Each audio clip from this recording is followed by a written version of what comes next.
ചില ഭക്ഷണ പദാർത്ഥങ്ങൾ നിങ്ങൾ കൃത്യമായി കഴിക്കുകയാണെങ്കിൽ കുറച്ച് മാസങ്ങൾക്കകം ന്യൂറോപ്ലാസ്റ്റിസിറ്റി കുറച്ചുകൂടി ഷാർപ്പാവുകയും നിങ്ങളുടെ ബ്രെയിൻ കൂടുതൽ ഫങ്ഷണലായി മാറുകയും കൂടുതൽ ഷാർപ്പായി മാറുകയും ചെയ്യും എന്ന് ഞാൻ പറഞ്ഞാൽ നിങ്ങൾക്ക് വിശ്വസിക്കാനാകുമോ? അങ്ങനെയുള്ള 7 ഫുഡിനെ കുറിച്ചാണ് ഞാൻ ഈ വീഡിയോയിൽ നിങ്ങളോട് പറയാൻ പോകുന്നത്. അടുത്ത 5 മിനിറ്റിൽ 7 ബ്രെയിൻ ഫുഡിനെ കുറിച്ച്, 7 ബ്രെയിൻ ബൂസ്റ്റിംഗ് ഫുഡിനെ കുറിച്ച് ഞാൻ നിങ്ങൾക്ക് പറഞ്ഞു തരുന്നു. വളരെ സാമാന്യമായി തോന്നാം, പക്ഷെ നിങ്ങൾ ഉപയോഗിച്ചാൽ നിങ്ങൾക്ക് അത് എങ്ങനെ ബ്രെയിനിനെ സഹായിക്കുന്നു എന്ന് പ്രാക്ടിക്കലായി മനസ്സിലാക്കുവാൻ സാധിക്കും.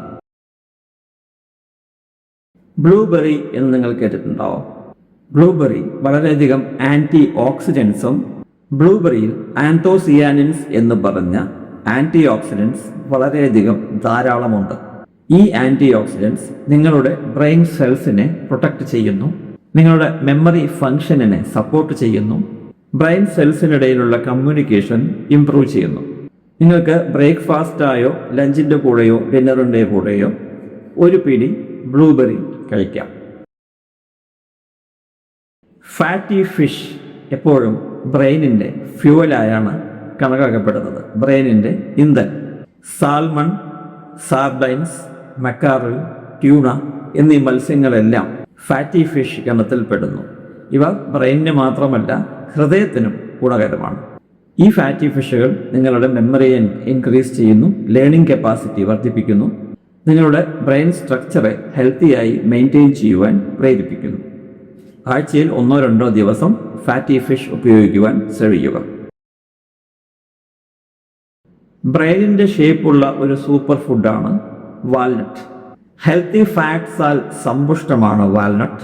ഇതിലും ധാരാളം ആൻറ്റി ഓക്സിഡൻസ് അവൈലബിൾ ആണ്, അടങ്ങിയിട്ടുണ്ട്. ബ്രെയിനിൻ്റെ കോഗ്നിറ്റീവ് ഫങ്ഷനിങ്ങിനെ വളരെയധികം സഹായിക്കുന്നു. കൂടാതെ ഇത് ഹാർട്ടിനെയും സഹായിക്കുന്ന ഒന്നാണ്.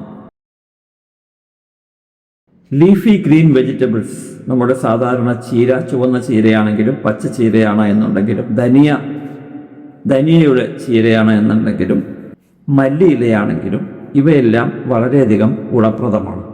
പച്ചിലകളിൽ vitamin K, folate, antioxidants എന്നിവയെല്ലാം ധാരാളം ഉള്ളതുകൊണ്ട് അവ മെമ്മറി ഫങ്ഷൻസിനെ സഹായിക്കുന്നു, ബ്രെയിനിൻ്റെ ഓവറോൾ ഫങ്ഷനെ സഹായിക്കുന്നു, ചിന്താരീതിയായിട്ടുള്ള പെർഫോമൻസിനെ കൂടുതൽ സഹായിക്കുന്നു.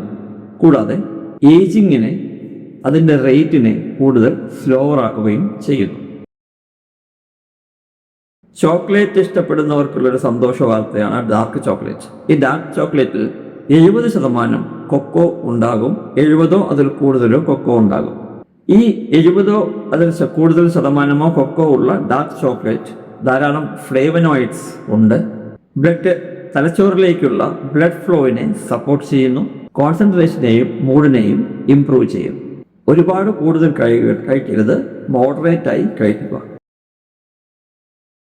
ബ്രെയിൻ ന്യൂട്രീഷൻ പാക്കേജ് ആണ് എഗ്ഗ്, അതായത് മുട്ടകൾ. എഗ്ഗിൽ കോളൈൻ എന്ന് പറയുന്ന രാസവസ്തു ഉണ്ട്. അത് നമ്മുടെ ബ്രെയിനിൽ അസറ്റൈൽ കൊളൈൻ ഉൽപ്പാദിപ്പിക്കുവാൻ സഹായിക്കുന്നു. ഈ അസറ്റൈൽ കൊളൈൻ മെമ്മറിയെ സഹായിക്കുന്നു, ലേണിംഗ് പ്രോസസ്സിനെ സഹായിക്കുന്നു, നെർവ് സെൽസിൻ്റെ ഇടയിലുള്ള കമ്മ്യൂണിക്കേഷനെയും സഹായിക്കുന്നു. എഗ്ഗിൽ പ്രോട്ടീൻസും വിറ്റമിൻ B12ഉം ബ്രെയിൻ ഫംഗ്ഷൻ ആവശ്യമായ ഹെൽത്തി ന്യൂട്രിയൻസും ധാരാളം അടങ്ങിയിട്ടുണ്ട്. ഗോൾഡൻ ബ്രെയിൻ സ്പൈസ് എന്നറിയപ്പെടുന്ന ടെർമറിക്, അതായത് നമ്മളുടെ മഞ്ഞൾപ്പൊടി, അതാണ് അടുത്ത സൂപ്പർ ഫുഡ്.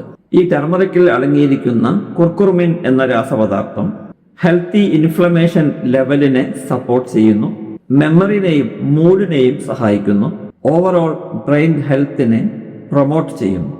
നമ്മൾ സാധാരണ നമ്മുടെ നാട്ടിൽ ചെയ്യുന്നത് പോലെ നിങ്ങൾ ഉണ്ടാക്കുന്ന ഭക്ഷണ പദാർത്ഥങ്ങളിൽ, കറിയിലാണെങ്കിലും കൂട്ടാനിലാണെങ്കിലും തോരനിലാണെങ്കിലും ഉപ്പേരിയിലാണെങ്കിലും ഇതെല്ലാം കുറച്ച് കുർക്കുമിൻ, അതായത് നമ്മുടെ മഞ്ഞൾപ്പൊടി ഇട്ട് കലർപ്പില്ലാത്ത മഞ്ഞൾപ്പൊടി ഉപയോഗിക്കുവാൻ താല്പര്യപ്പെടുന്നു.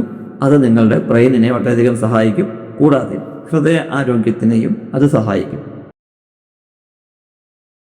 ഇതെല്ലാം കൂടാതെ എക്സസൈസും നല്ല ഉറക്കവും മെൻ്റൽ സ്റ്റിമുലേഷനും സ്ട്രെസ് മാനേജ്മെൻറ്റും സോഷ്യൽ കണക്ഷനും ഇവയെല്ലാം നിങ്ങളുടെ ബ്രെയിനിനെ സഹായിക്കുന്ന സൂപ്പർ ഫുഡ് അല്ലെങ്കിലും സൂപ്പർ ആക്ടിവിറ്റീസാണ്. ഈ പറഞ്ഞതിൽ നിങ്ങൾ ഏതായിരിക്കും സ്വീകരിക്കാൻ പോകുന്നത്, അതല്ലെങ്കിൽ ഇപ്പോൾ ഏതാണ് ചെയ്തു വരുന്നത് എന്നുള്ളത് കമൻറ്റ് ബോക്സിൽ എഴുതുക. ഈ വീഡിയോ കണ്ടത് നിങ്ങളെല്ലാവർക്കും നന്ദി, നമസ്കാരം. മാനസിക സമ്മർദ്ദം, ആങ്സൈറ്റി, പാനിക് ഇവയെല്ലാം കുറയ്ക്കുവാൻ CBT എങ്ങനെ ഉപയോഗിക്കാം എന്നുള്ളതിനെ കുറിച്ച് മലയാളത്തിലും ഇംഗ്ലീഷിലും ഞാനൊരു പുസ്തകം എഴുതിയിട്ടുണ്ട്. അതിൻ്റെ ലിങ്ക് താഴെ ഡിസ്ക്രിപ്ഷൻ ബോക്സിൽ ലഭ്യമാണ്. നിങ്ങൾക്ക് താല്പര്യമുണ്ടെങ്കിൽ വാങ്ങിക്കാം. എല്ലാവർക്കും നന്ദി, നമസ്കാരം.